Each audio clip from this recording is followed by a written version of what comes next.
this episode is dedicated to the imperfect good parents. It is not dedicated to the degenerated who abandon their children or commit despicable acts against them. May God bless my mom, my father, and the rest of imperfect good parents in the world. We owe them all a big deal of gratitude.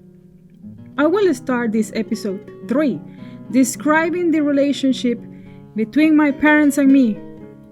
This description will serve as a preamble to the events that took place in the beginning and at the end of my elder mother's death. When I was 15 years old, I immigrated to another country. For 5 years, my mother and I did not have any contact with each other. Behind the scenes, she sent money to the relatives who owned the house where I was living. There were no letters, phone calls, and as many people can figure, there were not emails or text messages. Well, the technology was not available then. As I grew older, I considered her sending me to another country as an act of abandonment. I resented her before and after her death for that. Can I blame her? No. All humans react differently to circumstances in life. Therefore, I can't blame her. My father was a good father to me. Although he did not talk very much, he was always attentive. Having served in World War II and the Korean War, he belonged to the so-called silent generation. He was a very reserved man with many defects, but he also had many virtues, which, by the way, many members of the distant family have shared with me after his passing. I remember him while wearing an apron, preparing my meals, and washing dishes. I simply remember his presence. When he was 84 and I was 19 years old, his death became the most important decisive moment of my entire life. Few months prior to his passing, my mother and I were making plans to have him move with me when God took him from us. His death accelerated the dramatic onset of my current chronic major depression. As I stated in episode 2, my mom and I decided then to search for medication to treat my depression, although she experienced a very sad and traumatic childhood and 32 years of a failed marriage. My mother stated that with his passing, she lost any sense of belonging or identity. Her concept of home disintegrated in front of her own eyes. After the death of my father, the relationship between my mother and I was renewed. The two of us shared beautiful moments.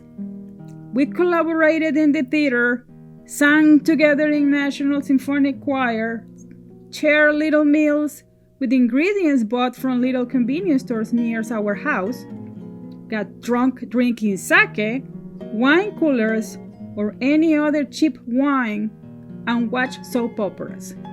We found solace in the plots of those stories. In the aspect of my romantic life, my mother was an overprotective parent. There were many things she didn't allow me to do. At the time, I didn't understand her restrictions. But now, as a middle-aged mother myself, I understand completely and thank her guidance with all my heart. Any conflict she and I did have throughout her life, she compensated at the end with the tender love, care, compassion, and admiration she gave my daughter. It was an unconditional, innocent, clear, and clean love, unlike any other I had witnessed in my life. Now, I may add, my mother also loved, cared and gave her life for her other grandchildren as well. No one who knew her cannot deny that fact. As a Latin American woman, I learned that the youngest take care of our eldest parents. I am talking about the older generations. I am not fully aware how the current generation is handling their care. Because of circumstances in life, I help to take care of my mom. In a certain way, I feel deeply proud of such fact. However, there were many challenging times involved. When one is growing up, one sees the parents as wise women or wise men. They supposedly know everything, do things right, and can make the most assertive decisions in life for us. But as we grow older, one becomes aware of the realization that parents are not always right. Sometimes the decisions they make can cause devastating effects in their children's lives. As a parent becomes dependent of their children or any other individual, she or he loses the control of their own life. To have a grasp of their identity and existence, they can become manipulative, selfish, and controlling. We must remember, they were once as we are now. Just think about it. When parents were young, they drove cars, walked sidewalks without canes, and purchased goods by themselves. But before I continue narrating the facts surrounding my mother's illness, I have to say, humans have the tendency to see things in either black or white. After 11 years of being a mother, I have learned that most parents want the best for their children. The ones who do not are degenerated and selfish. There are many things one wants to do for one's children.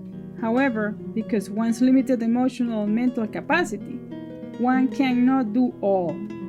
While people are deeply involved in their own personal problems in some sort of survival mode, our judgment can be clouded by a thick fog, which might not let one see certain important details. Such details might indicate when a parent is developing a deadly illness. It was not more than 6 years after my mother's passing when I came to the realization that there were certain signs in her physical appearance and changes in her eating habits which I missed prior to her diagnosis. Her skin color and scent changed. As it was necessary, I took my mother to the doctors, but they didn't have explanations for all the changes. If I can go back in time, I will have looked for more opinions which might have helped us to find her cancer at an early stage. When one sees a slight or subtle physical and behavioral change in an elder parent, one should not be satisfied with one or even two doctors' opinions. One should keep looking until one gets all the answers.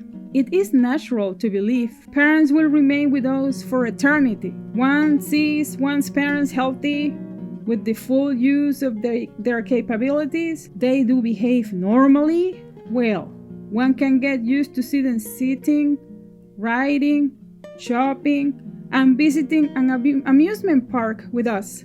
But when we least expect it, everything changes dramatically. It can be an accident, a deadly disease, or any other. In my case, the diagnosis of my mother's cancer came abruptly, the first stage. In the moment the doctors announce that the parent is going to die very soon, one starts to behave mechanically in some sort of self-driven autopilot mode. To reduce the emotional pain, I believe that part of the consciousness turns into remission, while the subconsciousness takes over the control of one's actions. In this first stage, one doesn't think, one just acts. It is very important to forgive and to be forgiven in the beginning stage of the decline of the parent. If the parent dies in an accident, I cannot stress how important it is for one to find a time for mutual forgiveness, no matter the stage of the parent's life. It gives the children and parents peace in their hearts for the remaining of their lives. The decline of the parent can be slow, quick, or in between. If it is a slow process, one should give the parents everything they want, such as their favorite ice cream, cake, and dishes. It is a precious stage when the parent still possesses cognitive capabilities and the children are not yet considered caregivers. I consider this brief first stage as a gift from God, the opportunity of one to give the parents everything one has not been able to give them prior to their illness. Sadly, as some might say, after the calm there comes the storm and the decline accelerates. Suddenly, the parent becomes a defenseless child in front of one's eyes. The progression of any illness has a sequence of events.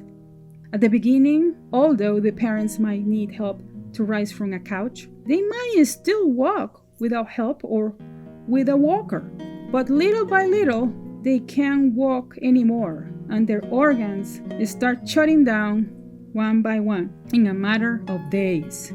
This is a stage when children become actual 24/7 caregivers. While caring for a dying parent, caregivers might experience empathic symptoms, which is a phenomenon that might take place as husbands experience cravings while the wife is pregnant. A caregiver may experience pain, bloating, or any other symptom the parent suffers. Also, I may add, while attending the dying patient, caregivers might experience feelings of hopelessness, extreme anger, and loneliness. The second stage.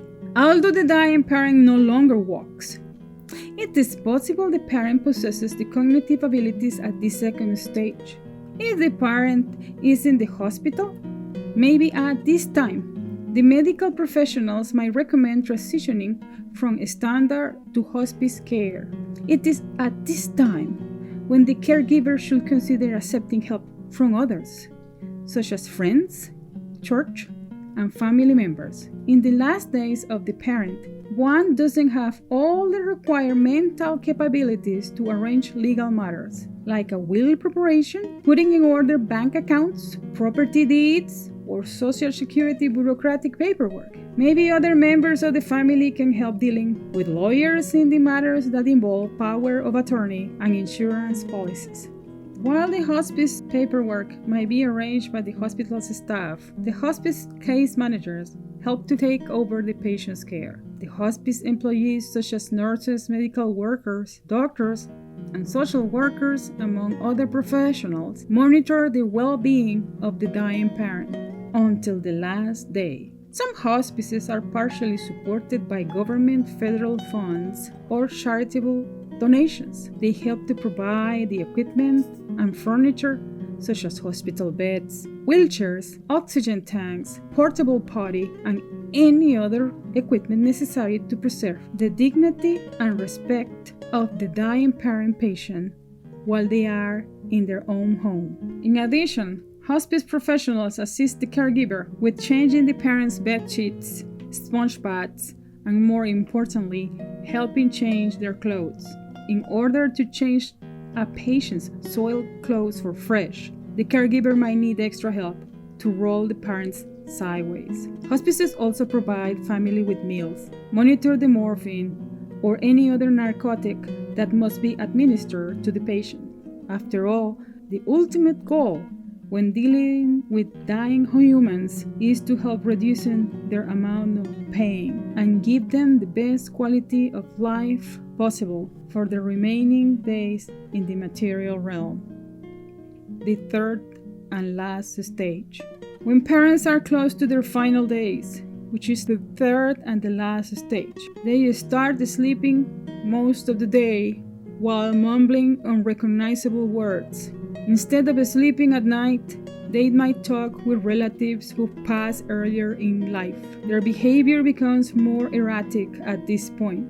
They might try to rise from the hospital bed, to walk, and find themselves lying on the floor. Because the caregiver might not be able to lift the parent up, one might have to call the fire department to help placing the parent back in the hospital bed.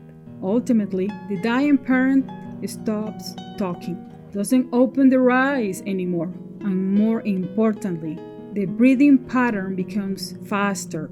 While the child tries to administer the morphine in the parent's mouth, the narcotic drools down along with saliva. The end of the final stage is announced by the imminent hissing of the solitary sound of the oxygen tank. At this ultimate time, the child might experience a phenomenon in the room where the parent just died. The room becomes darker than normal. There have been reports of people who have witnessed rooms turning cloudy for several seconds or minutes, and the air turns thicker than usual. Still in automatic mode, the caregiver should call the hospice immediately, who coordinates the funeral arrangements. I have decided to talk about the aftermaths in the events which take place after the death of an elder parent in another future episode. For me personally, my mother took a part of me when she passed away over 6 years ago. I am going to end this episode sharing with you what has kept my spirit up after the passing of my mom. Witnessing an elder parent dying in front of one's eyes is a gift from God. Yes, I know, as painful as it sounds, it is in one's hands to provide care and love to the person who gave us life. Just think about it. You, the viewer of this video, potentially will be preparing a human being to transitioning from the material world into the unknown spiritual realm. In a certain way, the caregivers become guardians of such a transition. Wow, how powerful that is. Dealing with the death of an elder parent, well, it is a privilege. It is up to us, the children, to make sure the parent passes away with all the dignity and respect that any human being deserves in the earthly world. And I will end this episode number 3 just saying, Mama, I am completely sure I'll see you there.